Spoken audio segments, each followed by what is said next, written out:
what music does to the brain, and why game music specifically is the optimum medium where we can really take advantage of the power of music. And finally, finishing with a few key trends on where the future of game audio is headed and how we can all participate in the new movements that are headed our way. So a few words on me. I originally started my road into music as a DJ. I've been in the music industry for over 15 years now, even closer to 20. I was touring as a DJ for quite a few years where I really learned the power of immersive music and immersive sound and just how much music has the potential to move us, to change our emotional and mental states, and the power it has to connect. From there, I transitioned into the tech industry and became an audio director, maintaining all of the audio, music, and sound briefs and sound strategies for a whole lot of different industries, which I'll share with you in a minute.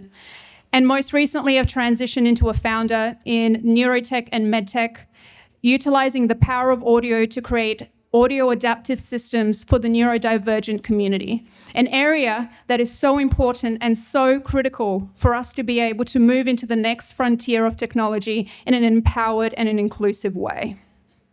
So jumping into just an oversight of the type of industries that I've written audio for, it's not just the gaming industry, which you will see in the bottom right-hand corner, but audio design, sound, and music has touched so many adjacent fields, from consumer tech to big tech companies to comms and finance, and even museums and immersive exhibits.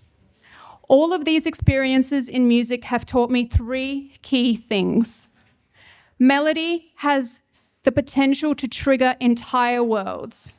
Think of the first time that you heard Zelda or Mario and how even just the thought of that game can conjure thoughts and sounds of how that music sits.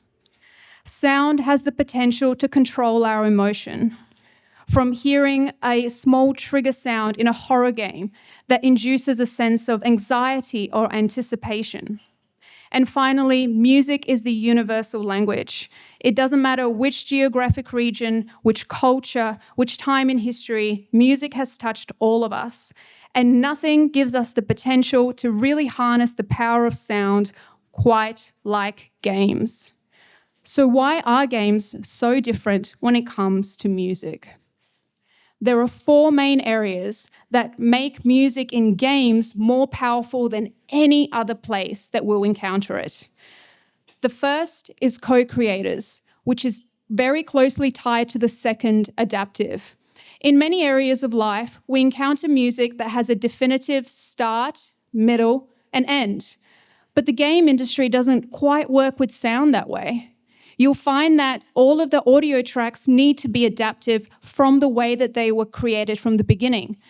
Maybe a user will spend more time in a particular area and will find themselves in that space for longer than anticipated. The music still needs to maintain the mood that we wanted to capture in that space, regardless of whether they were there for 30 seconds or 3 minutes.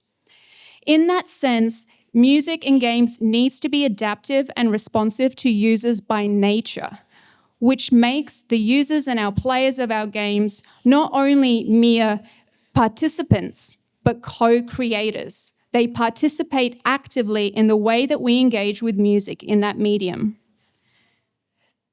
The potential for adaptive audio also creates emotional feedback loops, something I'll touch on a little bit more detail once we get into the neuroscience of sound. And finally, music has the capacity to affect our decisions and our actions in games in a way that we will not see in film, in advertising, or in any place where we interact with audio in a linear sense. And this is why the current attitude in the gaming industry is due for a revolution. Because at the moment, we are in an industry that often prioritizes visuals and mechanics and forgets one truth.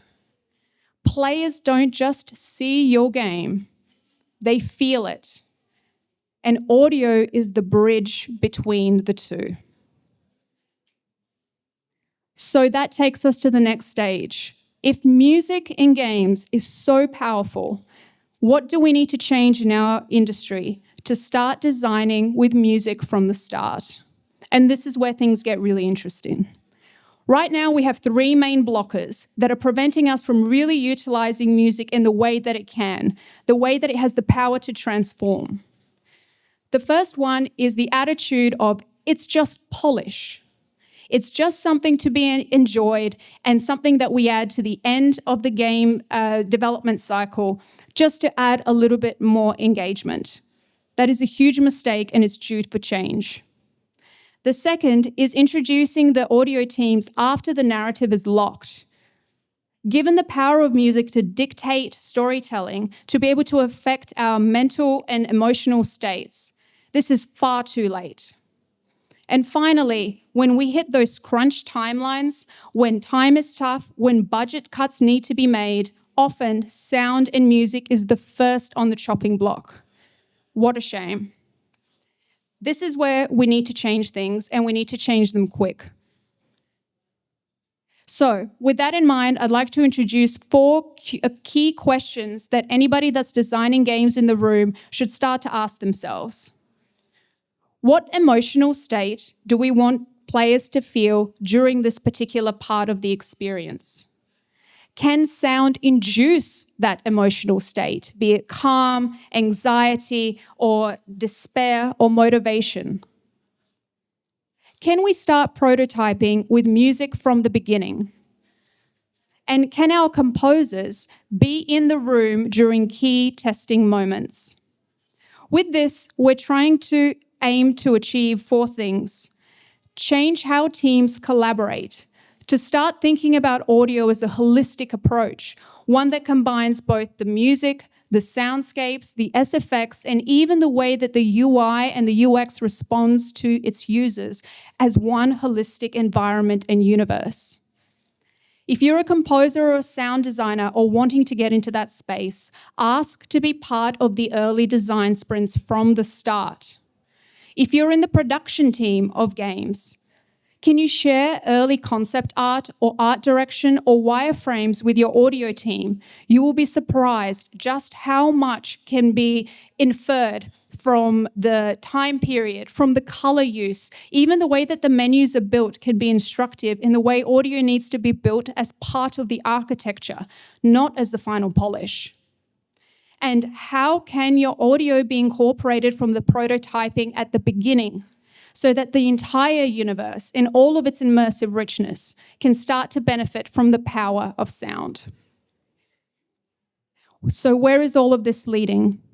If audio has the potential to change our mental and emotional states so much, what is the next phase for music and games? And that is, game music is no longer just entertainment. It is now neuroscience. And this is where things start to get really, really interesting. Currently, there are three forces that are converging to help the power of audio come to light. These are game mechanics that drive engagement, music's emotional power, and the neuroscience that reveals just how the brain responds to sound. Let's dive into each. For game mechanics, in engines like Unity and middleware like Fmod and Wise, these are now allowing developers to embed adaptive audio systems with more ease and more seamlessness than ever. Now let's take Hellblade for an example. The audio there wasn't just immersive, it was destabilizing by design.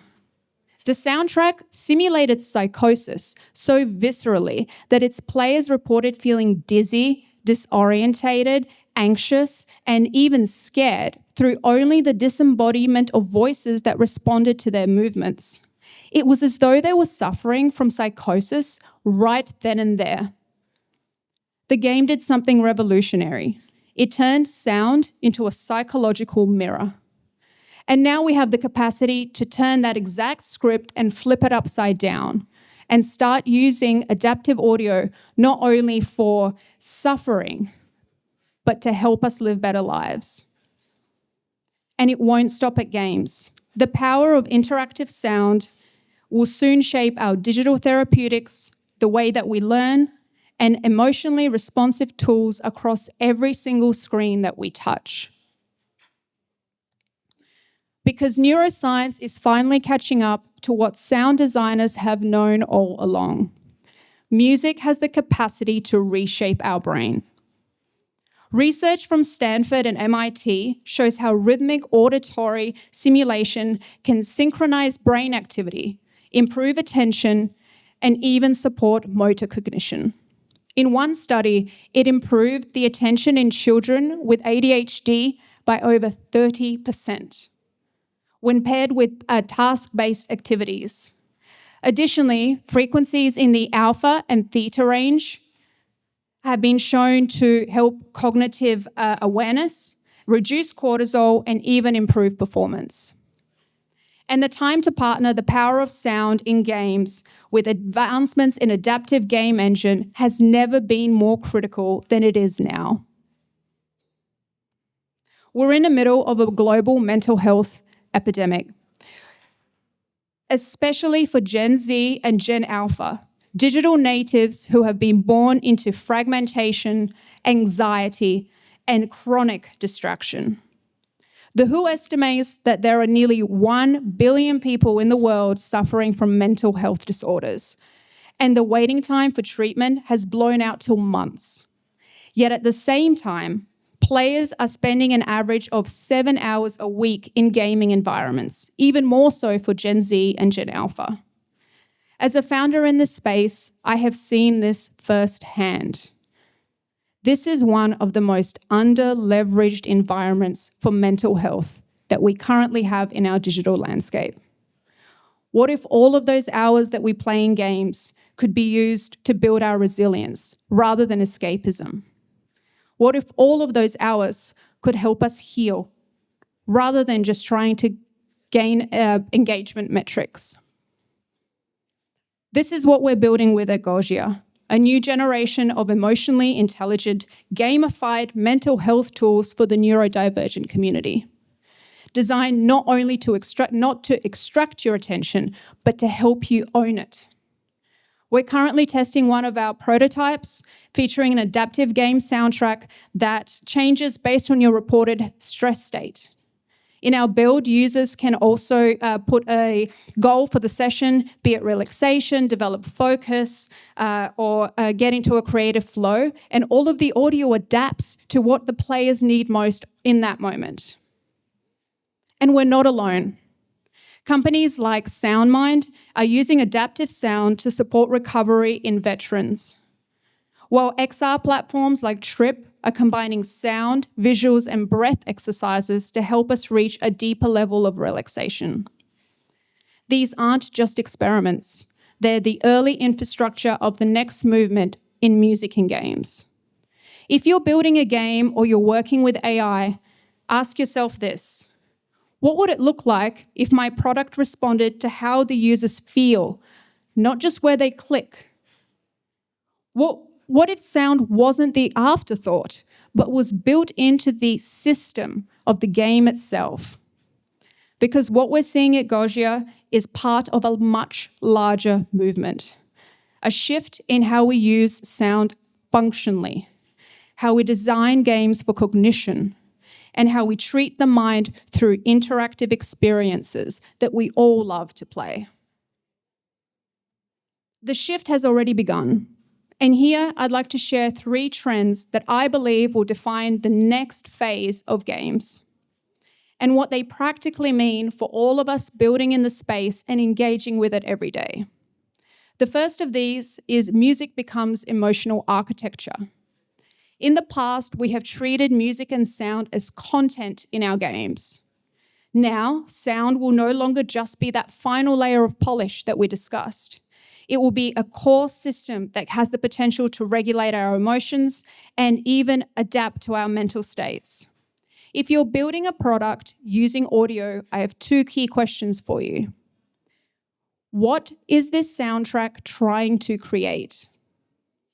And can you offer your players a mode switch for their attention through only the way that the audio adapts to them?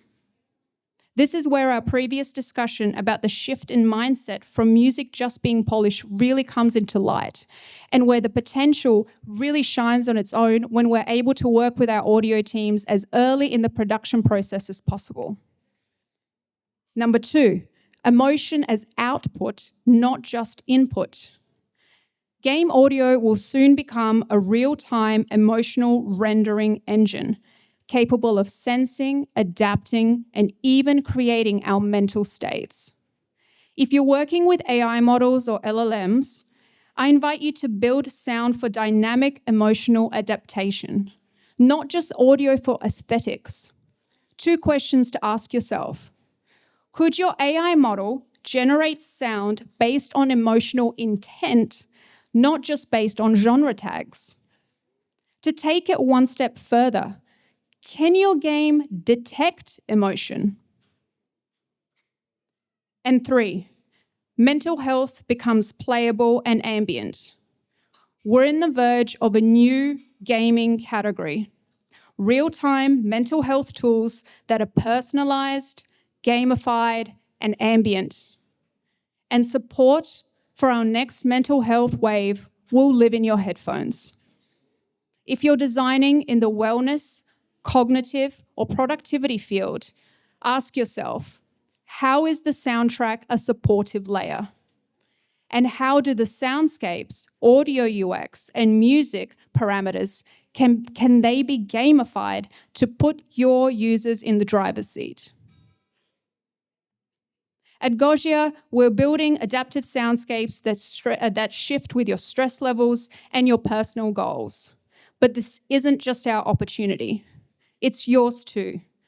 This is a global movement in the future of sound in the medium that we all love, games. Because if you're building a game for humans, you're building for minds. And if you're building for minds, you need to start building for sound. Not as a soundtrack, not as a feature, but as a system, a signal, a way to shape how we focus, how we feel, and how we function. That's not just the future of game music. That's the future of our reality. Thank you.